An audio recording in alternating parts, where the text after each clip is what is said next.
नमस्कार दोस्तों, welcome to एस्ट्रोकर्मा।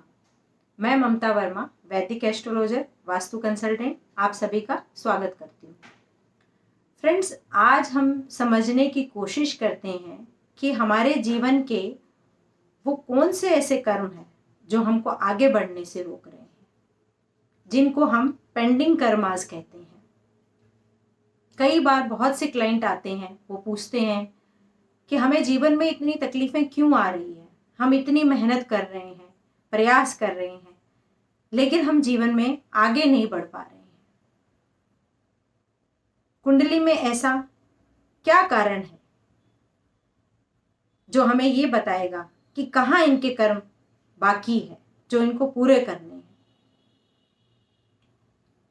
तो फ्रेंड्स, जैसा कि हम जानते हैं, राहु और केतु की एक्सिस बहुत ही पावरफुल एक्सिस है। राहु हमारा फ्यूचर बताता है, केतु हमारा पास्ट है। हमारे पिछले जन्म के कर्म केतु ही बताता है। इसीलिए कहीं ना कहीं हमारी पेंडिंग कर्मा के बारे में भी हमें केतु ही बताएगा कि वो कौन से ऐसे अधूरे कर्म हैं जिनको अभी पूरा करना बाकी है। उनको हम पूरा कर लें तो हो सकता है कि हमारा जीवन थोड़ा सरल हो जाए, थोड़ी परेशानियां जीवन में कम हो जाए। केतु ही आपको बताएगा। तो इसको कैसे समझें?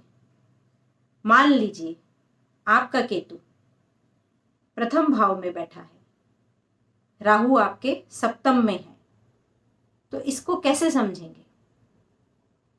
इसका मतलब ये है कि आपके जो पेंडिंग कर्म है वो खुद से ही रिलेटेड है। या तो आपने पिछले जन्म पर खुद पे ज्यादा ध्यान दिया, बहुत ज्यादा खुद के बारे में सोचा, खुद पर बहुत काम किया, दूसरों को कुछ नहीं समझा।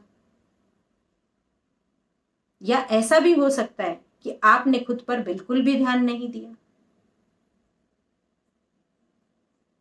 आपको खुद को सुधारने की जरूरत है, क्योंकि इस जन्म में जहां पे भी केतु है हम वहां ध्यान नहीं देते हैं, क्योंकि हमें लगता है यहां हम बहुत काम कर चुके हैं, पिछले जन्म में हमने बहुत काम यहां पे किया है। जहां राहु बैठा है उस चीज को हम प्राप्त करना चाहते हैं। केतु अधूरा है ना, सिर्फ धड़ है, सिर नहीं है उसके पास। उसको लगता है जब तक मैं राहु से नहीं मिलूंगा मैं पूरा नहीं हो पाऊंगा। तो प्रथम भाव में बैठा केतु ये सोचता है कि मैं अधूरा हूं, मुझे पूरा मेरा जीवन साथी करेगा, मेरा बिजनेस पार्टनर मुझे पूरा करेगा। लेकिन राहु की चीज प्राप्त करने के लिए हमेशा केतु से गुजरना पड़ता है। हमने हमेशा सुना है ना कि अगर सांप को पकड़ना हो तो उसको पूंछ से पकड़ना पड़ता है। इसीलिए राहु तक पहुंचने का रास्ता केतु से ही है। तो जब तक आप खुद की रिस्पेक्ट नहीं करेंगे, सेल्फ रिस्पेक्ट आपके अंदर नहीं है, खुद के ऊपर ध्यान नहीं देंगे, तब तक आप सप्तम भाव की चीजों को प्राप्त नहीं कर पाएंगे। तो आपका पेंडिंग कर्मा आपसे रिलेटेड है अगर केतु आपका पहले भाव में बैठा है। अगर आपका केतु दूसरे घर में है तो आपका पेंडिंग कर्म आपके कुटुंब से है, आपके परिवार से है, आपके परिवार के धन से है। हो सकता है कि पिछले जन्म में आपको बहुत धन मिला हो, बहुत अच्छा परिवार मिला हो, लेकिन आपने उस पर ध्यान ही नहीं दिया। आपको लगा ये तो सब मिला हुआ है, उसकी इंपॉर्टेंस आपने नहीं समझी। तो आपके ऊपर अपने परिवार का ऋण है। आपको इस जन्म में परिवार के लिए बहुत कुछ करना होगा। केतु जहां भी बैठता है वो आपको झुकाएगा, आपको परिवार के आगे झुकना पड़ेगा, तब जाके आपको आठवें घर की चीजें प्राप्त होगी। आप चाहते हो कि मुझे इनहेरिटेंस मिल जाए, तो उसके लिए आपको परिवार का ऋण चुकाना होगा, तभी आपको आठवें घर की चीजें प्राप्त होगी जो राहु बैठा है वहां पे। इस तरह का ऋण आपका दूसरे घर का है। अगर केतु आपके तीसरे घर में बैठा है, तो हो सकता है सिबलिंग्स का कोई ऋण आपके ऊपर बाकी है, सोसाइटी का कोई ऋण आपके ऊपर बाकी है, पुरुषार्थ का कोई ऋण आपके ऊपर बाकी है। तो नवे घर की चीजों को प्राप्त करने के लिए आपको पहले तीसरे घर पे काम करना पड़ेगा, वहीं आपके पेंडिंग कर्मास है। आपको भाई बहन के लिए बहुत कुछ करना होगा, सिबलिंग्स के लिए आपको करना पड़ेगा, सोसाइटी के लिए आपको करना पड़ेगा, तभी आपको पिता से प्रेम मिलेगा, सम्मान मिलेगा, अच्छा गुरु मिलेगा, पिता का साथ मिलेगा। नवे घर की चीजें आपको तभी प्राप्त होगी। अगर आपका केतु चौथे घर में है तो मां से रिलेटेड आपका कोई ऋण बाकी है, घर से रिलेटेड आपका कोई ऋण बाकी है। आपको लगता होगा कि मां मुझे बहुत परेशान कर रही है, मुझे आगे बढ़ने नहीं दे रही है, लेकिन जब तक आप मां के आगे नहीं झुकेंगे, मां का कहना नहीं मानेंगे, मां की सेवा नहीं करेंगे, मां का सम्मान नहीं करेंगे, आप करियर में आगे नहीं बढ़ पाएंगे, आपको 10वें घर की चीजें नहीं प्राप्त होगी। हो सकता है आपके पास बहुत गाड़ियां थी, बहुत धन था, घर था, आपने उसका सम्मान नहीं किया हो, आपको लगता हो ये सब तो मेरे पास है, मुझे अब चाहिए नहीं। लेकिन 10वें घर की प्राप्ति के लिए आपको चौथे घर का ऋण चुकाना पड़ेगा, तब जाके राहु आपको 10वें घर में बैठा हुआ अच्छा फल देगा। अगर केतु पंचम भाव में बैठा है तो आपका संतान से रिलेटेड कोई ऋण बाकी है, वहां आपका पेंडिंग कर्मा है। शिक्षा से रिलेटेड आपका कोई पेंडिंग कर्मा है, उसको आप ठीक करेंगे तब आपको लाभ की प्राप्ति होगी। 11वां भाव आपको फल देगा। हो सकता है संतान की तरफ आपने या तो बहुत ज्यादा ध्यान दिया था या बिल्कुल नहीं दिया था, आपने ग्रांटेड ले लिया था कि बस इस पे ध्यान नहीं देना है। छठे घर में अगर केतु बैठा हुआ है तो आपके ऊपर बहुत बड़ा कोई ऋण हो सकता है।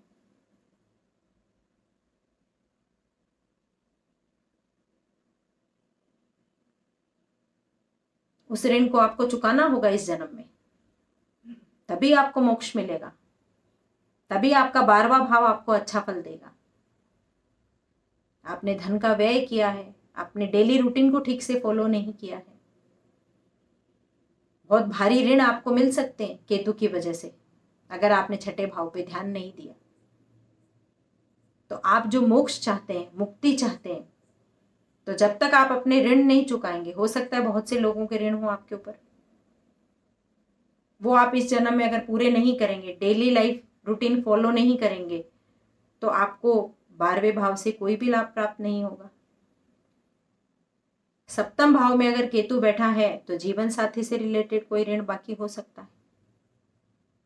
जीवन साथी के आगे आपको झुकना पड़ेगा, वहां उनका सम्मान करना पड़ेगा, तब आपका लग्न मजबूत होगा, जीवन साथी आपका साथ देगा। क्योंकि केतु की पहचान नहीं है ना, केतु को अपनी पहचान के लिए राहु का साथ चाहिए हमेशा।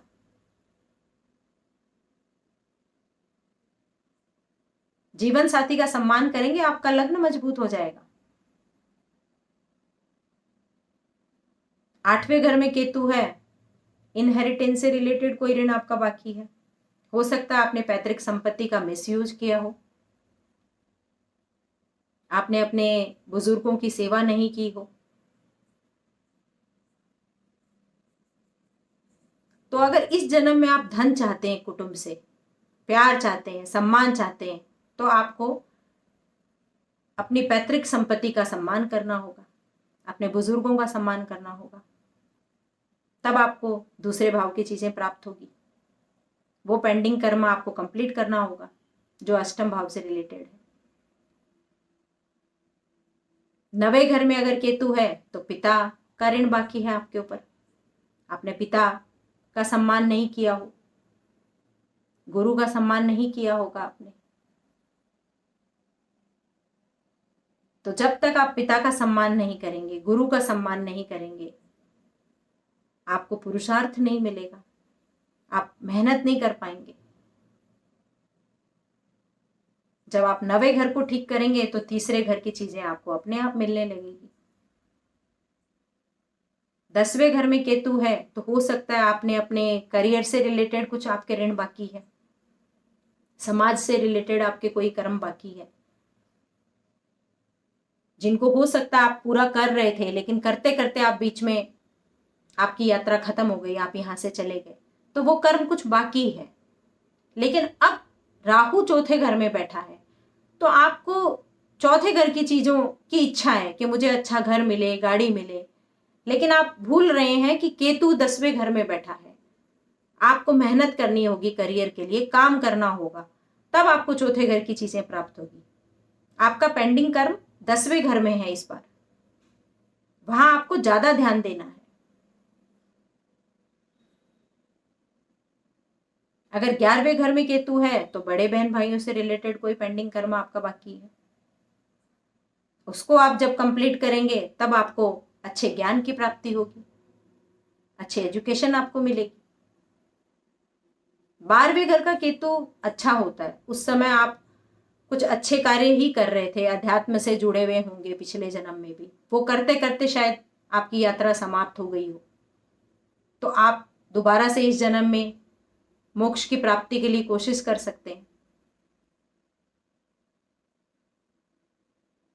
अगर आप दान दान धर्म करेंगे तो आपका छठा भाव आपको अच्छा फल देगा, अच्छी इनकम देगा।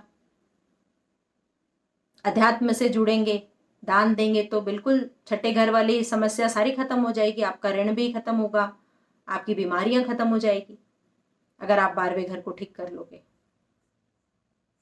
तो इस तरह से केतु हमको जिस भी घर में बैठता है हमारे पेंडिंग कर्मा के बारे में बहुत अच्छे से वो बता देता है कि हमारे जीवन के कौन से ऐसे अधूरे कर्म हैं जिनको हम पूरा कर दें तो हम जीवन में आगे बढ़ जाएं, हमारे जीवन में सफलता आ जाए, सारी परेशानियां खत्म हो जाए, हम जीवन को अच्छे से जी सकें।